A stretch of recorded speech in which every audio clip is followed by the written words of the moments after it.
Okay, let's get started here. Page 18.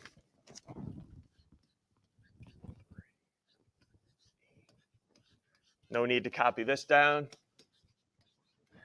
Here's a list of numbers. That's what you guys would probably call it, a list of numbers. Now we're starting to call it in math a sequence of numbers. All right, anytime I give you a list of numbers, we call it a sequence of numbers. I want you to look at some different notation you're going to start seeing today. You're going to start seeing an A with a little subscript with a number there. Let's say it's 1. This right here means what is the first term in the sequence. All right, so you guys look at my sequence I wrote down. What's the first term up there? 1. So A, I'm going to call this subscript 1 would be equal to 1. What about A subscript 4? That doesn't mean the number 4. That means whatever the fourth term is in that sequence. What's the fourth term in the sequence? 11. All right, and then we'll go A sub 2. What would A sub 2 equal up here? 3. Okay, so everyone's seeing this new notation because you're going to start seeing a little bit more now. Does this sequence have any pattern to it? Anybody notice any pattern? No, it shouldn't. I don't think it does anyway. Today, we're going to talk about a sequence that does have a pattern. All right, take a look at that first sequence I've given you in number 1. 1, 3, 5, 7, 9, 11, dot, dot, dot. And then when you see the dot, dot, dot, it just follows the same pattern. This is called an arithmetic sequence. Some of you may say arithmetic. That's fine. Arithmetic. Why is it arithmetic? What is the pattern to that sequence? What about 2? What about 2? Add. Thank you. Add 2. A sequence is considered arithmetic if you are adding a certain number for the pattern. All right? If you are adding a certain number in the sequence, every time, guys, every time you're adding the same number, we call it an arithmetic sequence. All right? So determine, yes, this is arithmetic because we add what? 2 every time. And that is the key. We add 2 every time. If we are multiplying 2, no good. No good if we're multiplying 2. All right, that's a different kind of sequence coming up on Monday. All right, because we add 2 every time. And also, I want to start learning some new vocab. This 2 right here has got a name. That number that you add every single time, and it's up here already, is called your common difference. The number you add every single time is going to be referred to as the common difference, and there's a letter associated with it. It's a lowercase d. Okay? Lowercase d. We call it the common difference, and we denote it with the lowercase d. All right? You guys aren't ready for 2 yet. We'll be ready at the end of the period, though. You guys aren't ready for 2. Anything about what makes it arithmetic? You got to add the same number. All right, so I'll get back to example 2 in a second. So I wrote 3 sequences out for you right now. Can you tell me if they're arithmetic or not? So 1, 5, 9, 13, 17, and so on. Is that sequence considered arithmetic? If it is, be ready to back yourself up.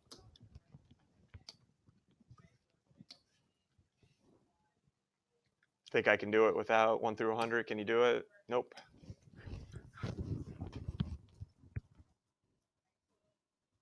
Okay, let's go. 24. What do you think? Is this arithmetic? Yes, no? Why? Adding 4 every time. Yes. So we're going to say yes. Because you know what I'm going to put? I'm just going to put D equals 4. And what's D represent again? Which is what I'm going by. That's the difference I'm going by. D equals 4. All right. Some of you we're gonna have some controversy here with the next one. 8, 4, 0, -4, -8, and so on and so on. A lot of people are going to say, no, because you're subtracting 4 every time, and you told me I need to add. Subtracting 4 is the same as adding -4. So this is arithmetic. So yes, adding and subtracting both work to be arithmetic because, again, if you're subtracting 4, that's the same as what? Adding -4. So the D value here would be -4, yeah. So adding and subtracting both work to be arithmetic because you can add a negative number. And then how about 3 here, studs? 1, 3, 9, 27, 81. Arithmetic? Nope. Why not? Because you are multiplying.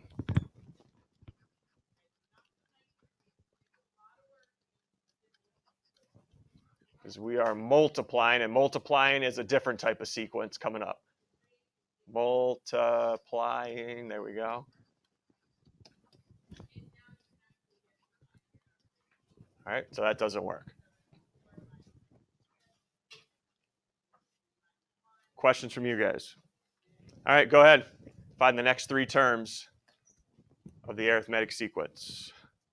I'll let you work on this in your group right now. I'm telling you it's arithmetic. You guys just have to find the darn pattern.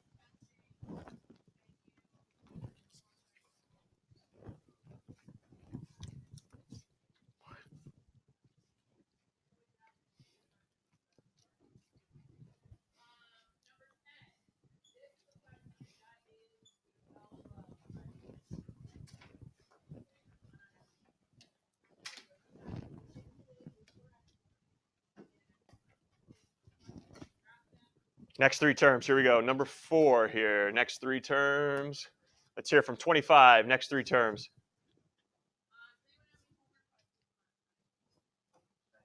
Not here? That's all I needed to know. How about 23? Okay. Find the next 3 terms. So you found the pattern, yep, but find the next 3 terms. So what's after 25? See what the question's asking?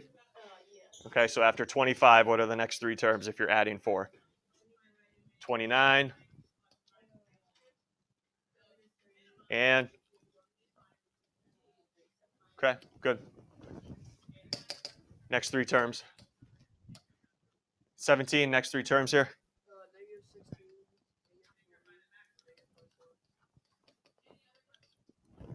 And next 3 terms here. What do you got for me, 22?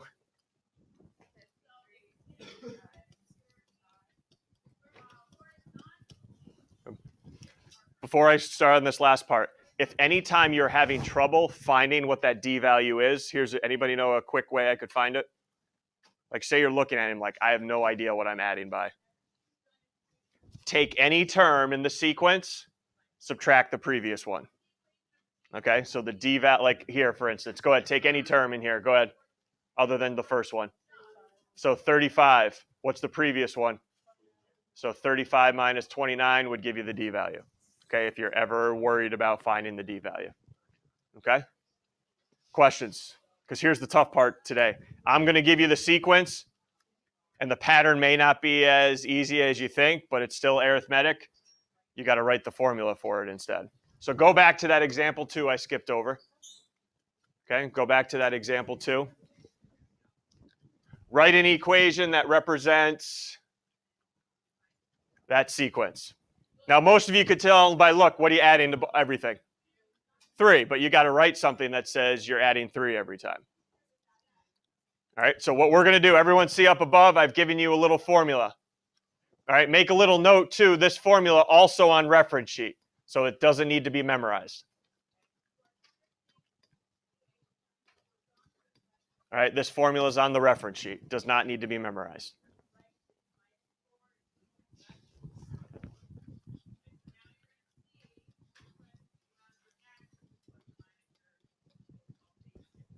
A lot of stuff going on there, huh? Guys, what's familiar to you in that formula right now before I use it? What's familiar to you? What do you know about? Caitlin, what's one thing you know? Is what? What do we call that? That's the first number in the sequence. And there should be another variable up there that's pretty familiar. Emma? And what's D again? Which is what I'm going by. Okay? Everything else is going to stay the same.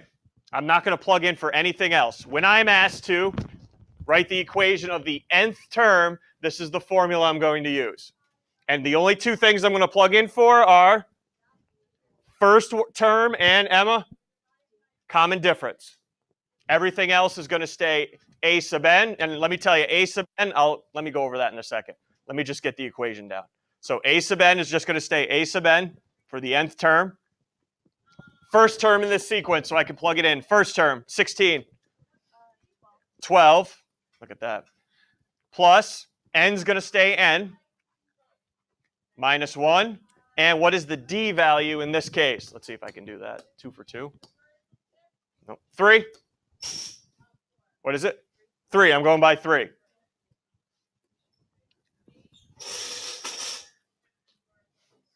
Now what I would like you to do, and I know this isn't making too much sense now, but it will when I finish this. What I'd like you to do now is clean it up. What can I do with this 3? Go ahead. Yes, distribute it. A sub n equals 12 plus, go ahead, somebody, when I distribute, what ends up happening? 23. Okay, nice job. 3n minus 3. Keep cleaning it up. What else can you clean up? 12 minus 3. So a sub n equals 3n plus 9. There's the formula. I just want to show you what you've just done here, because I know this makes 0 sense right now. Hopefully it makes more sense. And don't copy anything down. I just want to show you. I showed you at the beginning of class. What's that symbol? What's that mean right there? A sub 3. A subscript 3. That's the third term. What's the third term up there? Everyone ready for this? What did you just plug in for n? What did you just plug in? What did I just plug in for n? So guess what I'm going to plug in for n here? Watch. 3 times 3 plus 9. Everyone want to know what that equals to? What was your third term again? 18. This will find any term in the sequence now, this formula that you just got me. And I'm not done. I'm not done. Oh. What's that tell me? A sub 2. Second term. What do I plug in for n? 3 times 2 plus 9. What do you got for me, guys? 6 plus 9? What was your second term in the sequence? Because here's where we're going with this. What's the 50th term? And I don't want you to go plus 3, plus 3, plus 3, plus 3 in your calculator until you hit the 50th term. You can now use your formula and plug in what for n? 3 times 50. Anybody? 150 plus 9. Okay, done. The 50th term in that sequence is 159. That's the purpose of finding the equation now. So you can find any term without having to go on your calculator and hit plus, plus, plus, plus every time. Caitlin, then Marco. Say we were just told to write the equation. Yep. Use that to check the Yeah. Yep, absolutely. Marco?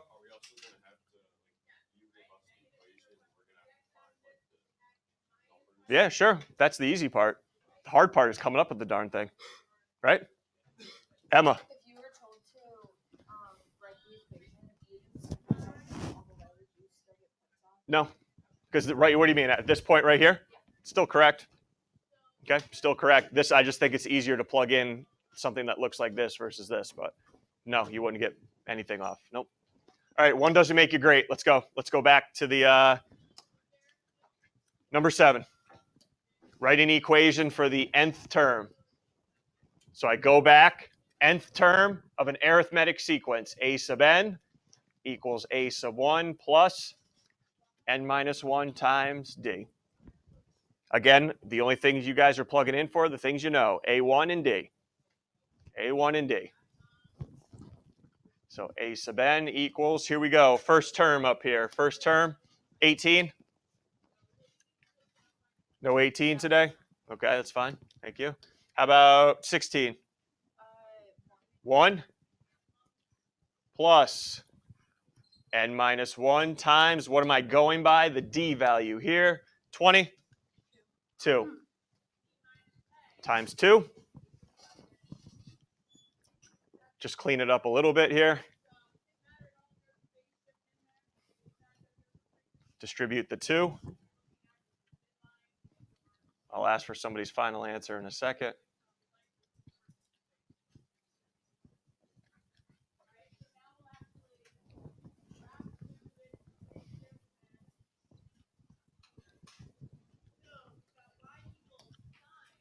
20 again, final equation.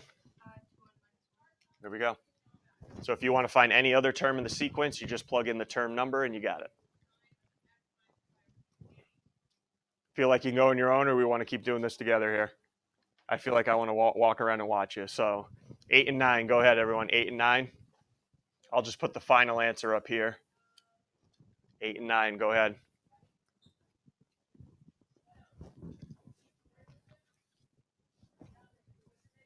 And yes, the D value can be negative if you're subtracting, adding a negative number.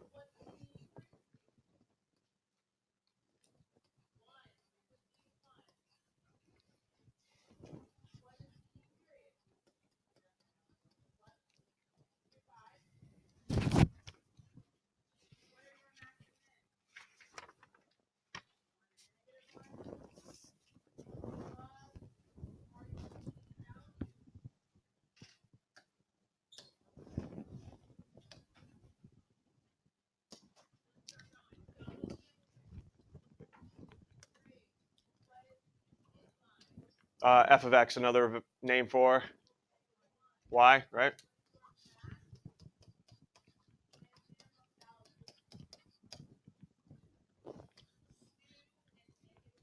I didn't refer to it as the general form. No, anybody remember what form that was back in the day? Last unit, actually, 2 units ago. That wasn't, I didn't call that general form. I called that vertex form. Yes, all right. We called this vertex form. All right, vertex form, yeah. Do you remember the process of getting into vertex form? I'll just let you guys drop some knowledge on your classmates.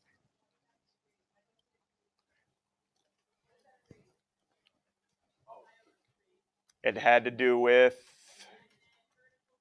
completing the square, yes. So let's help each other complete the square. First step is the a value 1. Okay, next step. Move the 7 over, yep. Y minus 7 equals x squared minus 12x. Got it. Next step to completing the square. Half your b value. What's half your b value up here?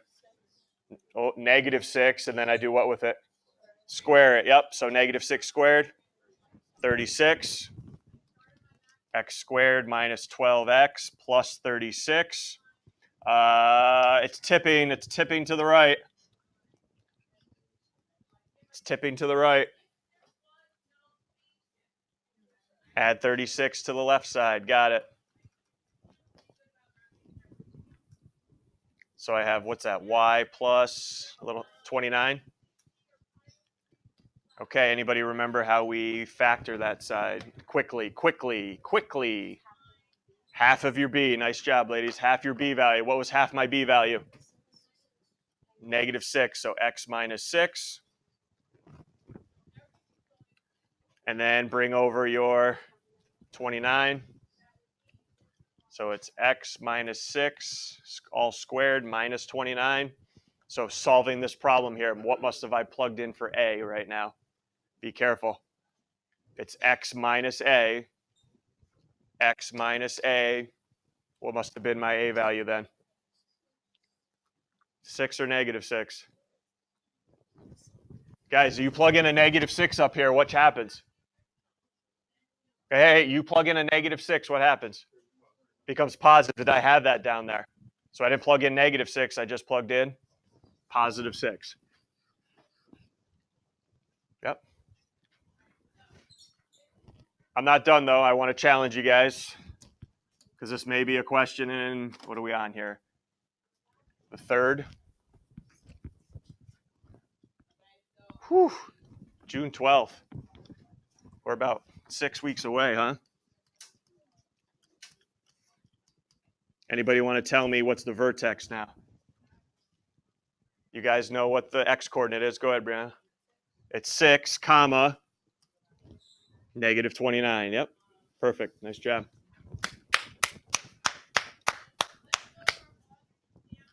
Anything from you guys? Good? All right, let's hop over to 16, and look what we have for 16, everybody. Piecewise function. They are on the regents, yep. Piecewise.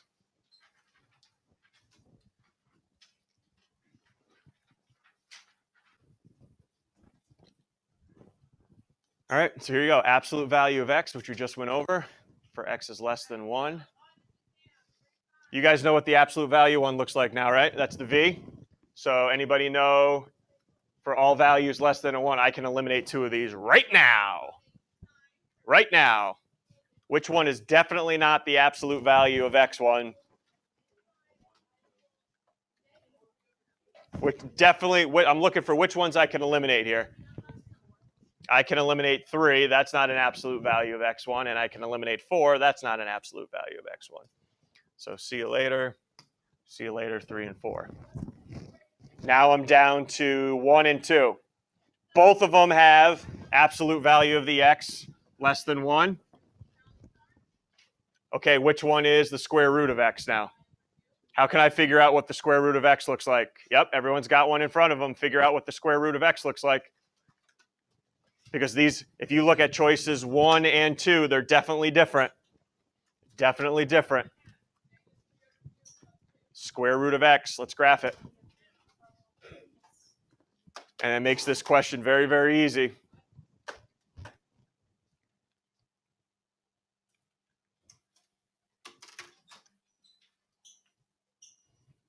Which one did you find out?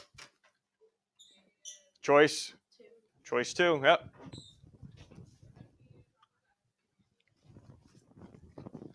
I'll tell you again how powerful that calculator is going to be for you. It might get you 16 points. I don't know. Might get you 16 points.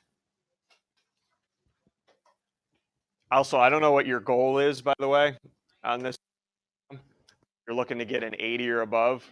Your goal on the multiple choice section should be 20 out of 24. Okay, I don't know where your goals are. That's up to you. I'm not going to set goals for you. But if you're looking at anything 80 or above you want to see for this Regents exam, you got to hope for 20 out of 24 on the multiple choice at least. Okay? Good? All right, and 35. We'll end it on 35 today. I have seen these, and I am not used to this because I've told you guys I haven't taught this class in years.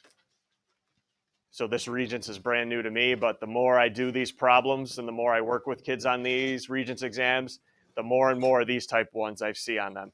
So I would not expect this to come up again. You have V equals pi r squared h. And you are going to solve, write the equation to find the radius now. So taking r and getting it all by itself. Okay? So I need your help moving the pi, the h, and the squared out of there. Thoughts? How do I get the pi, the h, and the squared out of there first? What do you want to get rid of first? Okay, we can get rid of the pi. How you want to get rid of the pi? Okay, hold on, though. Hold on. You would divide by pi to get rid of it. I agree. Guys, what operation is happening through the entire right side right there? What operation is the only one going on? Multiplication. I asked you that because not only can you get rid of the pi, you can also get rid of h all in one step because it's all multiplication. Because how would you get rid of the pi? Divide. How would you get rid of the h? Divide. If that's the answer, heck, let's get rid of both of them at the same time. So let's divide by both pi and h at the same time. If it's all multiplication, divide by anything you want. So v over pi h equals what's left on the right side? R squared.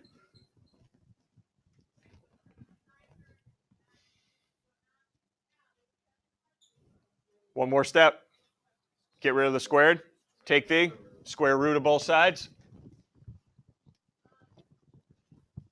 So the answer to the first part anyway, r equals the square root of, I don't know why I put a little negative there. Square root of v over pi h. There's the first part.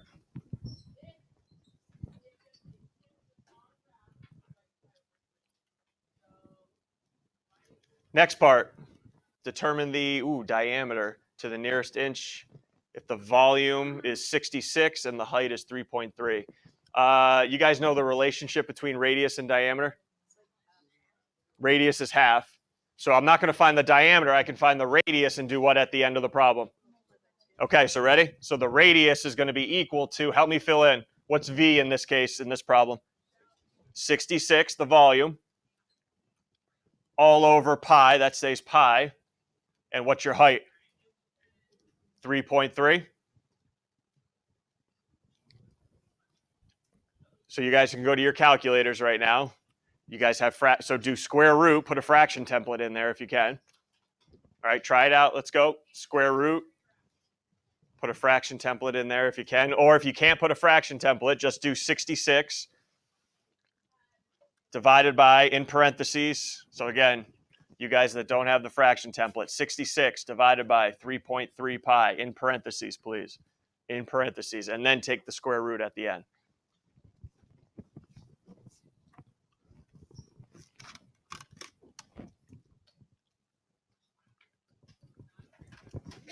Bless you. See if we all come up with the same value.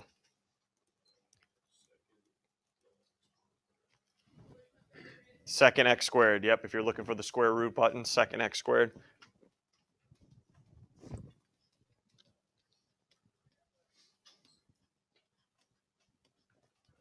See if we come up with the same radius. Pi is right above your little caret on the right-hand side, right-hand column. So second little caret there. That's your pi button. Everyone getting this radius out. Notice what I didn't do to it, though. I haven't rounded yet, because are we done with the problem? You round at the end, not in the middle or at the beginning. You round at the end. So what do you want me to do to this number? Multiply by 2. So go ahead and multiply it by 2. And the diameter now to the nearest inch, 5 inches. Yep.